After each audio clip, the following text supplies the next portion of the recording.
Okay. Maybe Suki, you can start today. Okay. Yes. Read the para. It is no solution either.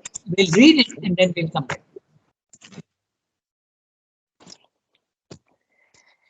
Okay. It Yeah. is no it is no solution either to postpone dealing with the works of life till love and knowledge have been evolved to a point at which they can sovereignly and with safety lay hold on life force to regenerate it.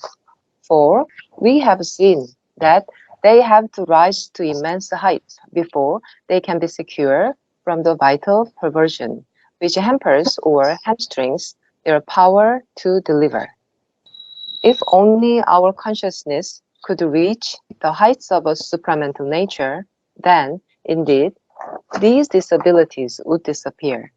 But here there is the dilemma that it is impossible to reach the supramental heights with the burden of an unregenerated life force on our shoulders, and equally impossible to regenerate radically the will in life without bringing down the infallible light and unconquerable power that belongs to the spiritual and supramental levels.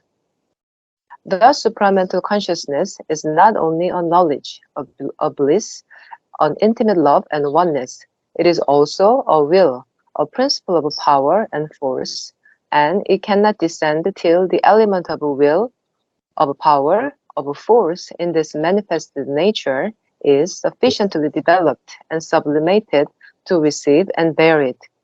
But will, power, force are the native substance of the life energy, and herein lies the justification for the refusal of life to acknowledge the supremacy of knowledge and love alone.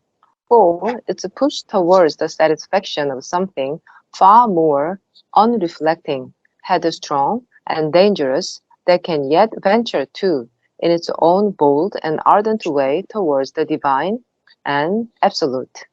Love and wisdom are not the only aspects of the divine. There is also its aspect of power. As the mind gropes for knowledge, as the heart feels out for love, so the life force, however fumbly or trepidantly, stumbles in search of power and the control given by power. It is a mistake of the ethical or religious mind to condemn power as in itself a thing not to be accepted or thought after, because naturally corrupting and evil. In spite of its apparent justification, by a majority of instances, this is at its core a blind and irrational prejudice. However corrupted and misused, as love and knowledge too are corrupted and misused, power is divine and put here for a divine use. Shakti, will, power is the driver of the words, and whether it be knowledge force, or love force, or life force, or action force, or body force, is always spiritual in its origin and divine in its native character.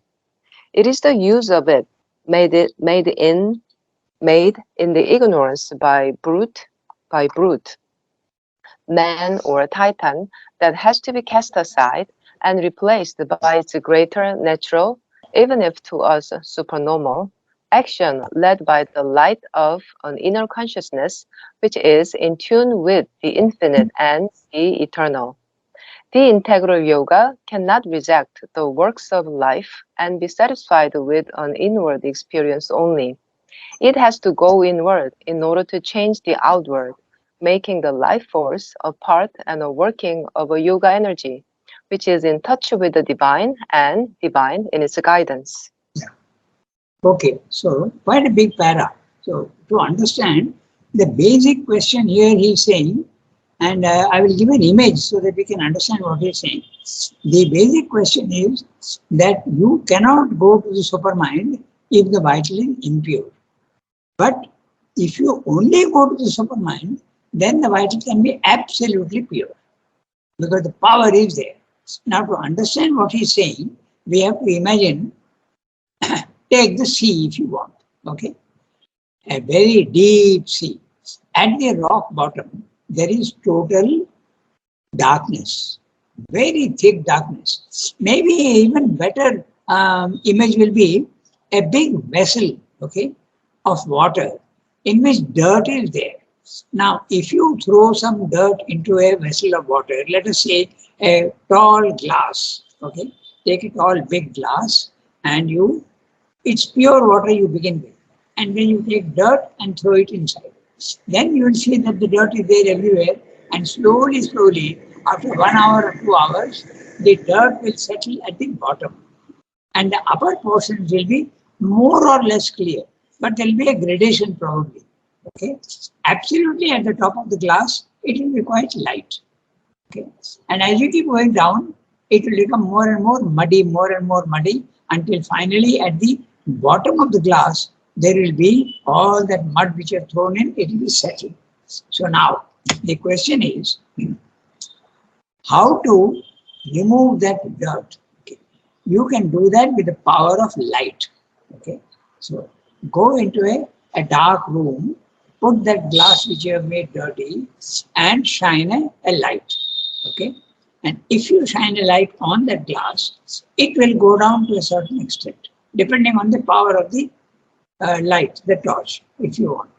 It will go down and illuminate maybe 4 or 5 centimeters. Okay, then you take a brighter torch, and then it may go down even another 10 centimeters. Then you take absolutely a very, very high, a 1000 watts light if you put it, and it will go almost right down to the bottom. If you go to the infinite supramental power, it will even remove the dirt in the bottom of the. So this is the image. Okay. Now this is what you have to say. So if you have to go to the highest level, you have to climb in consciousness. But climbing in consciousness with your legs tied to the dirty vital, you can't climb because it's an obstruction. So this is the problem. So how do you do?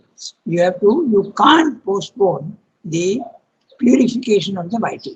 You can't do it fully, but even if you purify to a certain extent, you will be able to climb higher. The more you purify the vital, the more it will be able to climb higher. Okay. So Karma Yoga is a way of doing that purification. Jnana Yoga and Bhakti Yoga don't purify the vital necessarily. Okay. It remains quite. Bhakti Yoga to a certain extent purifies the higher mind, higher vital, but not the lower vital. Okay. So this is the problem he is discussing. So if you go to the highest, you can clean the vital absolutely. But if you clean the vital to a large extent, you can go up to the Superman. So this is the situation. It's a gradation. So now with this background, if we try to read what he's saying, I think you will understand. Earlier he has said the difficulty of cleaning the vital. He has told you in 2 pages, very, very difficult to clean the vital. It is full of all sorts of negative things and darkness and doesn't want to change, and it is full of all these things. And even if you put, it corrupts everything. It corrupts your knowledge, it corrupts your bhakti, it corrupts everything. Okay? So, the result is, if you may think, oh, the vital is so difficult. Okay, let me first purify the mind and then my heart, and then it will be possible to do that. So everybody is saying it cannot be done that way. You cannot do that. You have to start with the vital purification itself. Okay? So now we read each sentence. It is no solution either to postpone dealing with the works of life, which means the vital, till love and knowledge have been evolved to a point at which they can sovereignly and with safety lay hold on the life force to regenerate it. So what he's saying is that you may have the impression that if I go to the mental level where light is very intense, with that light I will be able to purify the vital.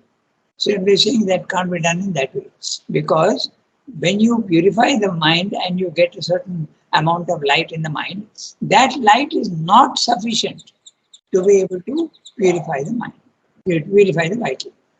You need a higher light than the spiritual planes of consciousness. So you have to climb even higher. And you can't climb higher when your vital is tying your feet down. That's the problem. Okay? So he says, you can't postpone Karma Yoga until you finish with Jnana Yoga and Bhakti Yoga. That is not possible. It doesn't work that way. It works for those who are not doing the integral yoga. Because if they go, they are not bothered about the impure vital and the impure body. They are not bothered at all. It can disappear. They are not even bothered about the mind. They want to go beyond.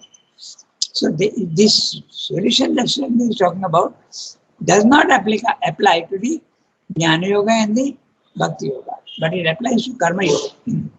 Okay. So, and he has told you how to do Karma Yoga by offering, okay, by sacrifice. That way the purification comes automatically. Okay. So now we have read the first sentence. Now we read the next one. It is no solution either to postpone dealing with the works of life. Okay? Works of life, karma. Till love and knowledge have been evolved to a point at which they can sovereignly and with safety lay hold on the life force to regenerate it. Regenerate to purify it. Generate it once again to its original state. For we have seen that they have to rise to immense heights before they can secure from the vital perversion which hampers or hamstrings their power to deliver. So that's exactly what we discussed. The light in the spiritual world is not enough to purify the, you have to climb even higher, he said. Okay.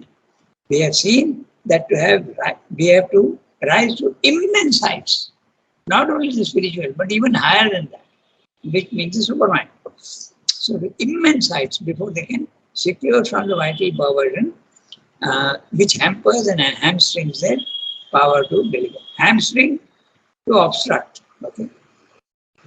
It can obstruct altogether, or it can also hamper, delay your journey. The power to deliver. If once our consciousness could reach the heights of a supramental nature, so by the way, we should also imagine the higher you climb in consciousness, the more power and the more light you get. Okay, so that's why if you go higher and higher, you get more and more power and more knowledge also and light.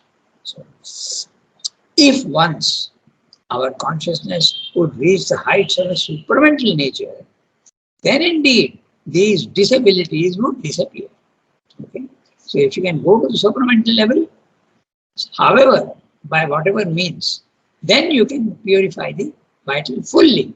Purification of vital is possible to a large extent, but not fully without the supramental. That's what Swami is saying. Then, indeed, these disabilities would disappear. Disability of climbing higher. Okay? But here, there is a dilemma that it is impossible to reach the supramental heights with the burden of an unregenerated life force on our shoulders.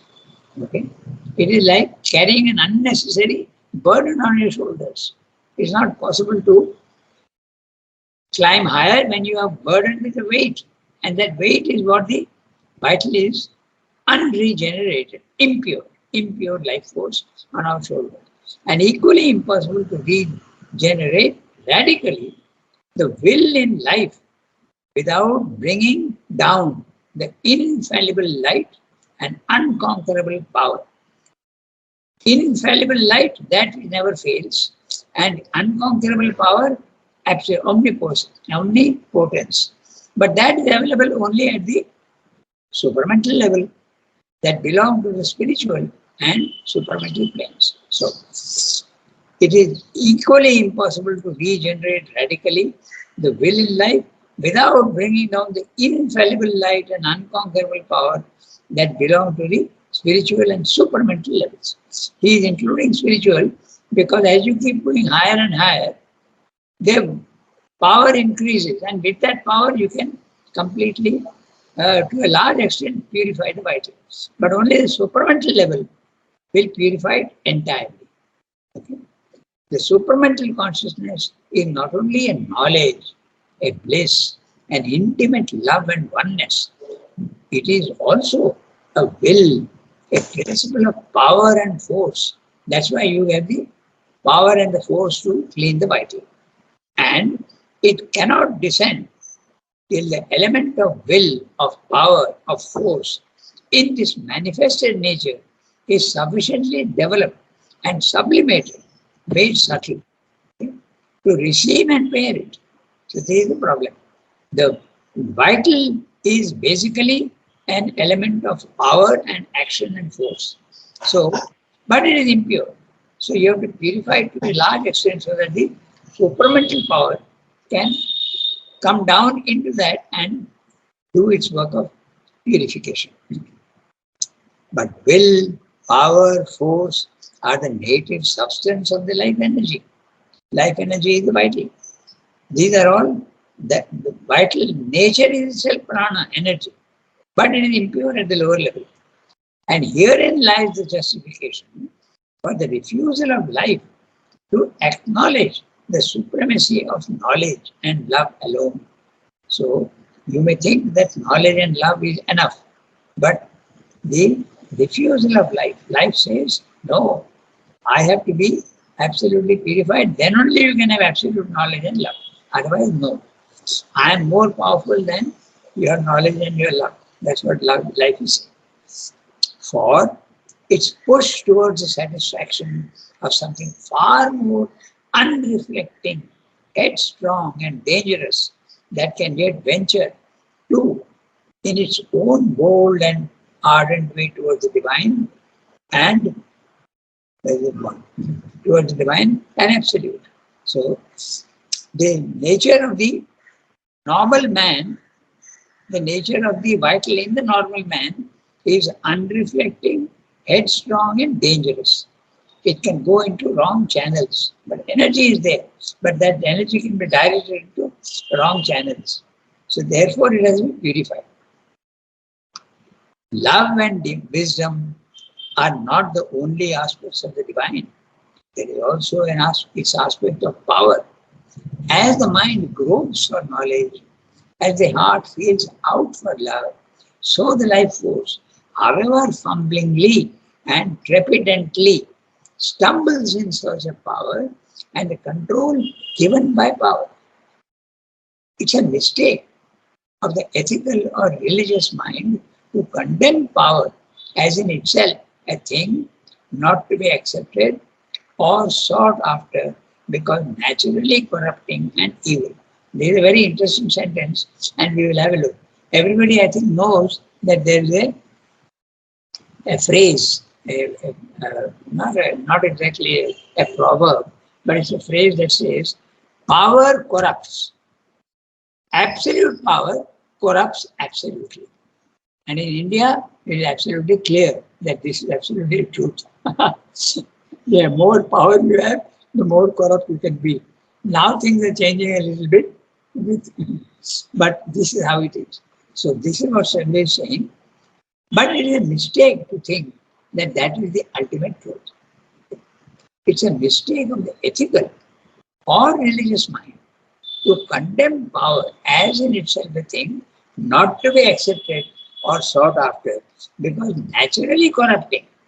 Power, the moment you have power, you want to use it. And normally, if your conscience is not yet clear, you will use it for the wrong means, obviously. So naturally corrupting and evil. In spite of its apparent justification by a majority of instances, what he's saying is that almost 100% cases you will find where you give a person power and he will misuse it. That's what he's saying. In spite of the apparent justification by a majority of instances, examples, this is at its core a blind and irrational prejudice. In other words, it is possible to purify the mind, even with power. However corrupted and misused, as love and knowledge too are corrupted. We'll discuss that. And misused. Power is divine and put here for a divine use. Shakti, will, power is the driver of the worlds. And whether it be knowledge force, or love force, or life force, or action force, or body force, is always spiritual in its origin and divine in its native character. So, this, what he's saying, in spite of the apparent justification and majority of instances. That is the reason why in Jnana Yoga and Bhakti Yoga, they tell you that if you get power, because as you keep rising in consciousness, you get power. Don't get attached to power and don't use it at all. Ignore it because it's going to corrupt you. This is the look at power as though it's a trinket, a valueless thing lying on the side of the road. Just view it in that way. Otherwise, you will be in trouble. You can use power correctly only when your vital is pure. But when you rise to the spiritual planes of consciousness, the vital is not yet very fully pure. Okay? The mind is pure, and that's why you can rise up. But the lower is not pure at all. So if you start using power at that time, you are going to misuse it. That's what Swami is saying. Okay. So it is the use of it made by the ignorance, by brute, man, or titan, that has to be cast aside. Swami could have added by politicians also, particularly in India. Elsewhere also it is like that, but that has to be cast aside. It's the use you make. Power is good, but don't use it. This is very interesting because everything in the world is like that. It depends on what use you are going to make of it.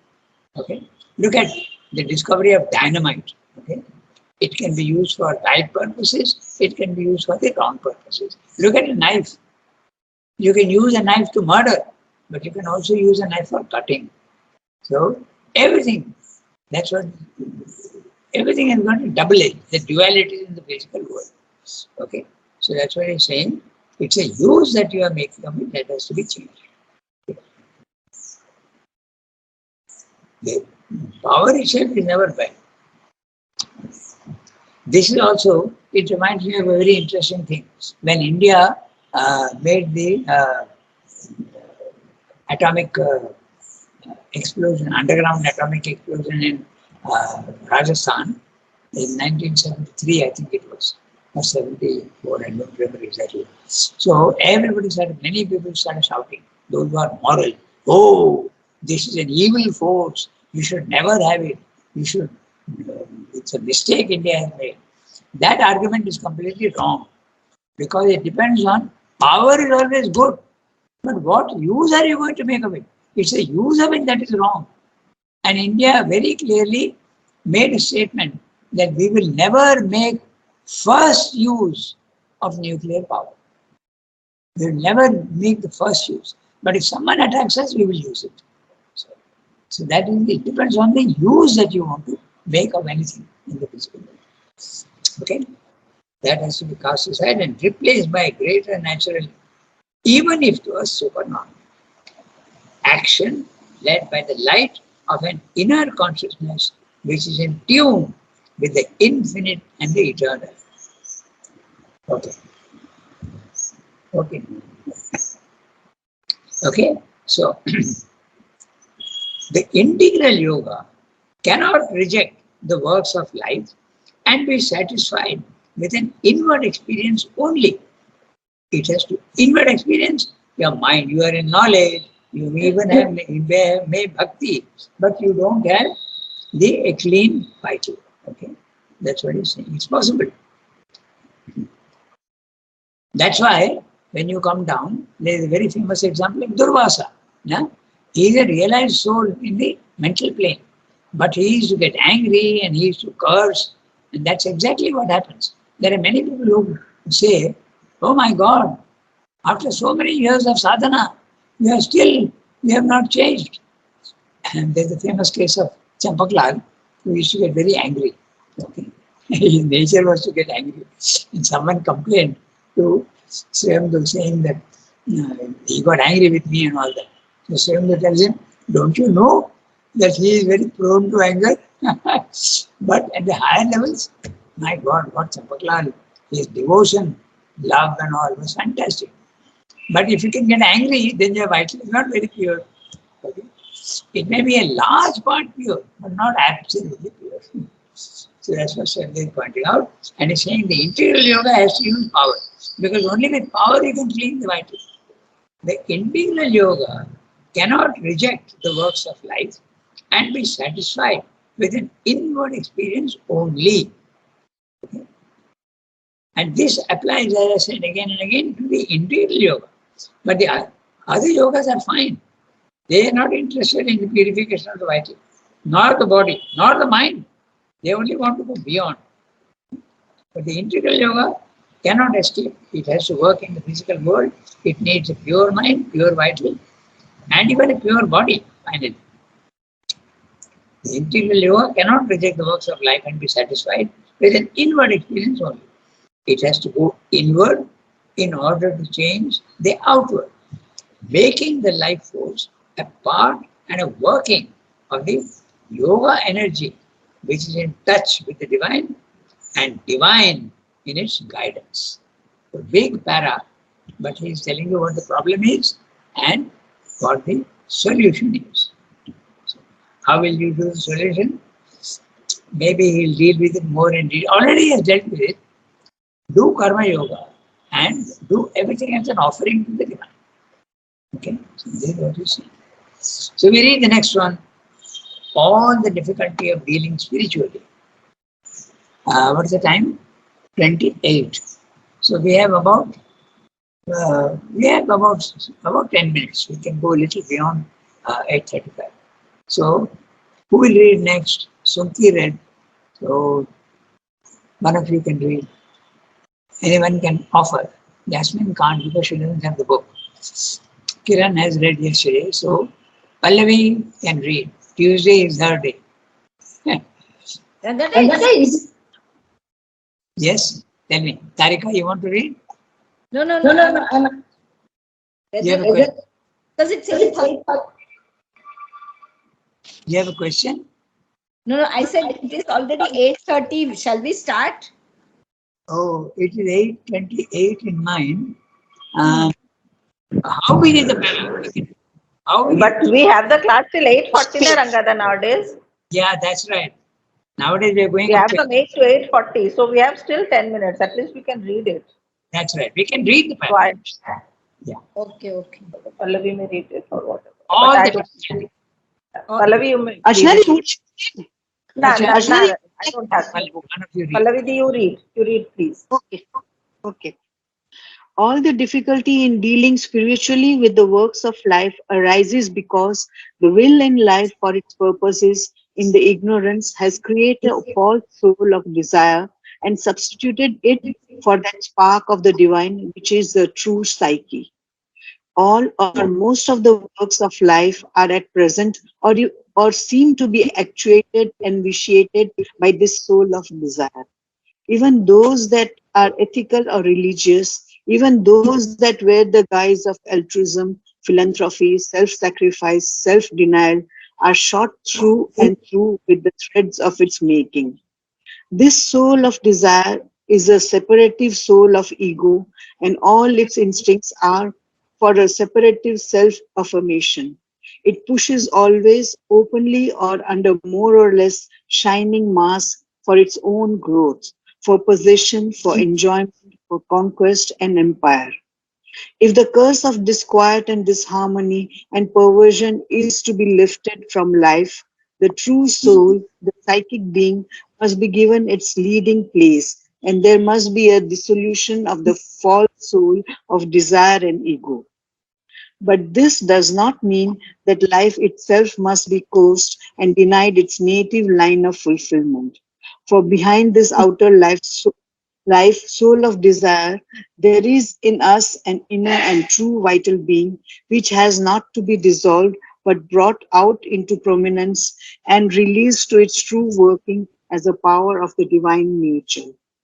The prominence of this true vital being under the lead of the true inmost soul within us is the condition for the divine fulfillment of the objects of life force. Those objects will even remain the same in essence, but transformed in their inner motive and outer character. The divine life power too will be a will for growth, a force of self-affirmation, but affirmation of the divine within us, not of the little temporary personality on the surface. Growth into the true divine individual, the central being, the secret imperishable person who can emerge only by the subordination and disappearance of the ego.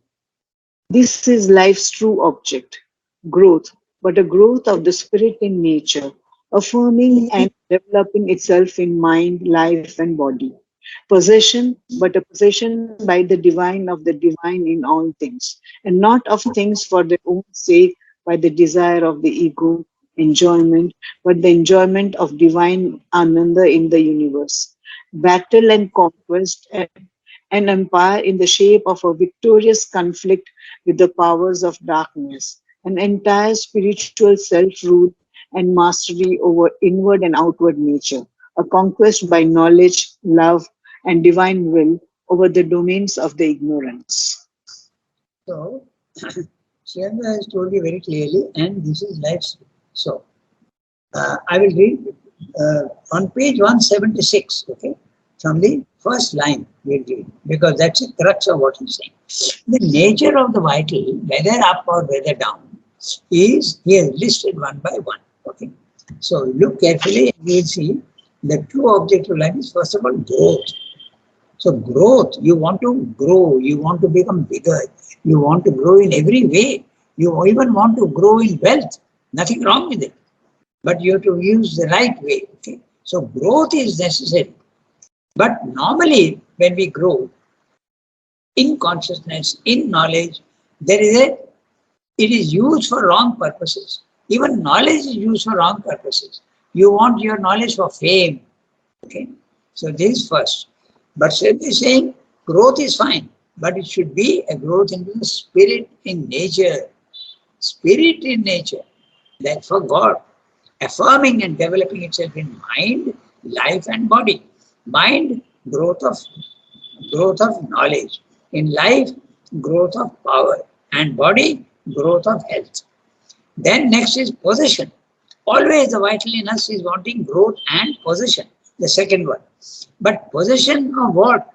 Possession not of objects, okay? Not of objects and food and whatnot, of clothes, but a possession by the divine, of the divine in all things, and not of the things, objects, for their own sake, by the desire of the ego. Next, third, enjoyment. Enjoyment is absolutely the right thing for the vital.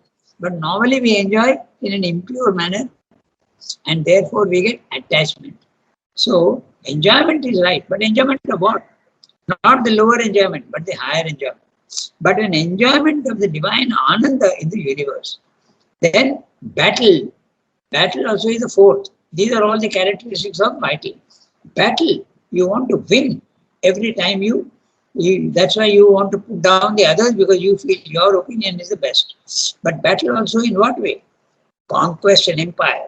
This is what the vital always wants. Battle, conquest and empire in the shape of a victorious conflict with the powers of darkness. That's the right thing. Use your battle against your own weaknesses and your own imperfections. An entire spiritual self-rule and mastery over inward and outward nature. So inward nature and outward nature, your body, mind, life. A conquest by knowledge, love and divine will over the domains of the ignorance. The domains of the ignorance are always at level 1, at the matter, life and mind. That's the domain of the ignorance. Because as soon as you go into the spiritual planes of consciousness, level 2, then ignorance starts becoming less and less and less. There is still an ignorance, but largely there is no ignorance in the spiritual planes of consciousness. It disappears completely only in the supramental plane, which is the third level. Okay, so this is what he's saying, but it's quite a big para. I just read the last bit because that's it. So what is the solution? Solution is get the vital behind the vital, there's a psychic being. And get that psychic being somehow to come forward. How do you do that? With bhakti, with sacrifice. This is the so Sriramdas Yoga. Therefore, the steps are first of all the psychic transformation. That's the most important. That has to be done by love and devotion to the divine. If you can do that, there will be sufficient purification of the vital to climb higher. Then second is to climb into the level 2. That's the spiritual transformation. And if you have done that, your now base is clean and you have gone to level 2 of the spiritual planes. Now you will be capable of going easily to the third level, the supramental level. So this is the triple transformation. This is integral yoga. The triple transformation is Sriramdas method. First, difficult but safest and the best way is to bring the psychic forward. How do you bring the psychic forward? It is deep inside you, not with forceps, but you have to give it, do it with love and devotion for the Lord. Prayer and always turning all your actions towards the divine. That's what he said. We can discuss this next time more in detail. Okay. So, Sunti has to note down. And he is also explaining that even your altruism, philanthropy, self-sacrifice, even such noble things are not absolutely pure. They are tinged with ego feelings. That we have discussed many times, but we'll discuss it again. So, Sunti, note down page 175 and all the difficulty we'll have to read from there. Yes, I will make a note. Okay, 175, all the difficulty we'll reread. Okay, so au revoir everybody, have a nice day. Thank you, Ranganath. Bonjour. Thank you, Ranganath. Okay, au revoir. Thank you, Rangana.